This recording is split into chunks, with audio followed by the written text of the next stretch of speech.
we had a couple minutes with Donovan Edwards before this event started, and he revealed, and this was news to all of us. This wasn't something we had discussed, really was made privy to. We knew he had the hand injury in the tail end of the season, but Donovan Edwards played most of last season with a torn patellar tendon. Was corrected several times on you can't tear your patella. It's the WebM people were working the WebMD like crazy over the weekend. But Donovan Edwards had a surgery this offseason for a knee injury. Blake Corum had a surgery for a knee injury this offseason. Now, fellas, for as much as we've talked about throughout the offseason and leading up to this new year, how Michigan has one of the better running back duos in the country, maybe the best running back duo in the country, most talented for sure, will be two of the highest drafted when it comes to next fall. I kind of want to spin it a little bit because there's been so much positive hype. I want to play devil's advocate here a little bit. You have two all-world running backs coming off of knee surgeries this offseason. And I'll just start with this. Are we concerned about that? Not in the least. I think that's why they have one of the best hospitals in the world, frankly, in their backyard. And they're saying that these guys are going to be ready to go. And knowing how Blake Corum and Donovan Edwards work and how intent they are on getting back and how committed they are to it, I think they'll be good to go by the start of the season. So I think that's great. You know what? This ain't intramurals, brother. This ain't figure skating. You're out there playing with pain. It's like Jim Harbaugh says, you know what? You're playing with some kind of injury all the time. And there were guys, that's why it burns my ass going back to like 2018, 2019, when you had guys sitting out of practice, for weeks with a hangnail or something like that, and then wanted to go in and play on Saturdays and were biding their time to get to the NFL. We're not going to get into names, but you guys know who some of them are. And that's why when they got rid of them and they changed that culture in 2020 and they got a refresh and they got rid of all those clowns, you're left with guys like Donovan Edwards who play with torn patellar tendons and broken hands and go out there and learn how to carry in his other hand. That's a football player, and that's how you win championships, baby. I remember John Jansen telling me one time when I interviewed him how he put a piece of PVC pipe behind his leg because he had something torn in his knee, and he taped it up so that he could play. That's Michigan football. So, you know what? I got off on a tangent there a little bit, but I will say that, you know what? I think they'll be fine. And actually, in speaking to Sharon Moore, I don't want to give away everything that's in our football preview. I think they'll be better than fine this fall. And in fact, I think they're probably pretty close to 100% right now. Yeah, and I think a lot of these guys were smart this offseason. It's not just Blake and Donovan, but a lot of them sat out spring ball. They got surgeries. Like Rod Moore was telling us that he got one himself just to clean something up in his knee, and then he'll be good to go. And they were all lifting and everything, doing everything they could while the other guys were out at practice. But tons of guys, Drake Nugent, Miles Hinton, a lot of guys had procedures, Will Johnson as well. So they're kind of being smart about doing that early in the offseason, so they'll be good to go. With Donovan, I'm always a little bit worried about him getting hurt. He gets hurt quite a bit, as we've seen over the last 2 seasons. He's had multiple ankle sprains. He's had the knee, as AB, you reported first over the weekend. He's had the hand. He had a surgery for that too. So that's 2 offseason surgeries for Donovan Edwards. It's just kind of the way he runs. Like, he likes to run right into guys at times. He's getting better at it, better last year than it was the year before. And I think and Blake was that way too. He would take a lot of hard hits early on in his career, but throughout working with Mike Hart over the years, he has really improved that. So I think Donovan will get better at that. So always a little concern when you run the ball a lot and you have, guys that are going to carry the rock a lot, but nothing out of the ordinary. I think they should be fine there by the start of the season. And the fact that you have those 2 guys and some more depth behind them makes you feel pretty good about what they have this fall if something were to happen to one of them. Yeah, and when it comes to recovery timelines, it was a 4-month recovery for for Donovan Edwards' knee surgery. That was back in February, it sounds like. So he's pretty much good to go. Him and Blake Corum, although they're going to ease those guys in. I want to read the quote. It kind of goes back to Chris's point about these guys doing whatever they can to get on the field and play. Donovan Edwards told us that he said, "I wasn't going to allow that to stop me. My leg would have had to been cut off for me to not play. Same thing with the broken hand. I just put a cast on it, although I was carrying it in my non-dominant hand. You just got to do what you got to do to come up successful and win the game." And Shane Johnson here with a $4.99 super chat. Hello, Shane. Both all-world backs returning from knee surgeries. Cause for concern.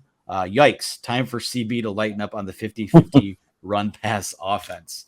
I'm glad he brought up the offense, because the next question I was going to have for both of you was, it was just last week where we were talking about some of our takeaways from Jim Harbaugh at the Wayne State camp. And he had talked about how, I only want to get, I'd like to come out of games with Blake Corum having 10 touches and Donovan Edwards having his 9 or 10 touches. And, all this talk about spreading the ball around. I mean, all of these, there's been a lot of guys that have had these kind of off-season procedures.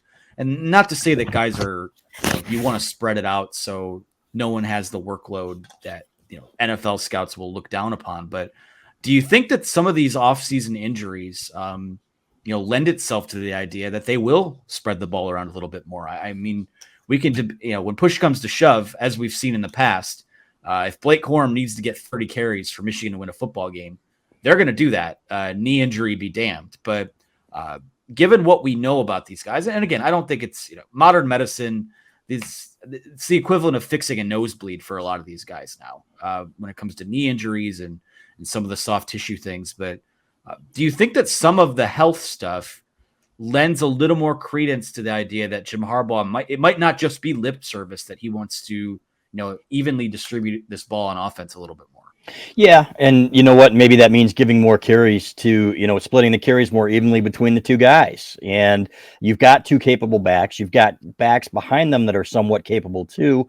And in some of those games, for example, early in the season, we all know about the non-conference schedule. Heather Dinich is going to continue to tell us about it. So, you know what?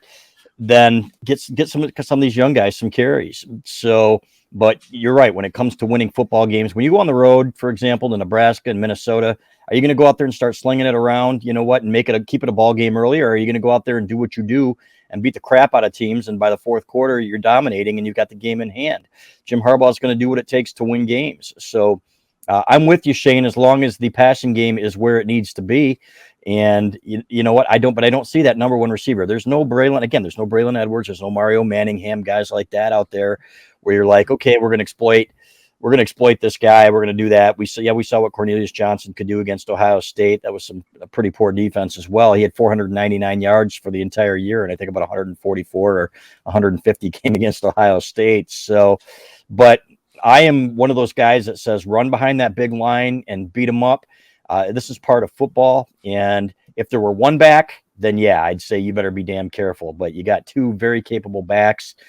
They're going to get banged up. That's just the way it is. But let them go, baby. Get out there and start running people over. Yeah, there were a couple of instances where Blake probably had to carry more than you would have liked. Illinois comes to mind. Rutgers first half, I think Blake had over 20 carries in that first half, which was unbelievable. A lot of them came right down at like the 1 yard line. And Donovan not being healthy against Illinois was a big factor in that. And then we saw Blake go down, but I don't necessarily blame the injury on that. So yeah, I mean, it sounds great in theory, but as we talked about last week, once the season comes, once there's in-season Jim Harbaugh and his staff, they're going to do everything they can to win. And, when you have one of the best players in college football in Blake Corum, an outstanding, I don't even want to call him a backup, but he technically is, and Donovan Edwards and other talented players, you're going to give your best players the ball. They're going to command that through their talent and their effort, as Jim Harbaugh would say. And I think that's what's going to happen this fall.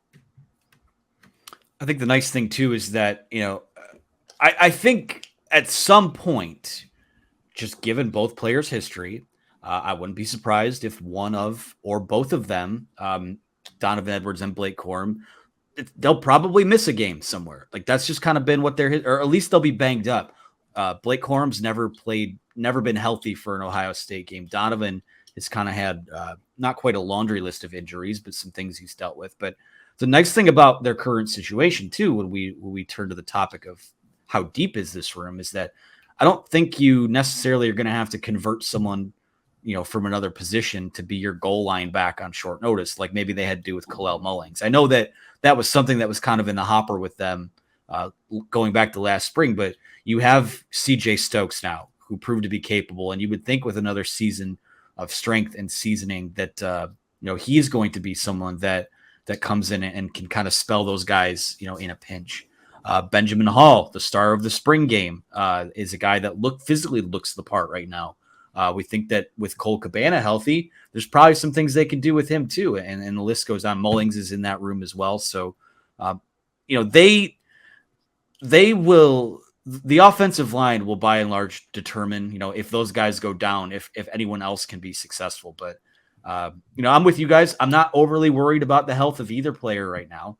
I think that, both are right on track with their recovery. Both are healthy heading into fall camp, which will start around, I believe, August 1st.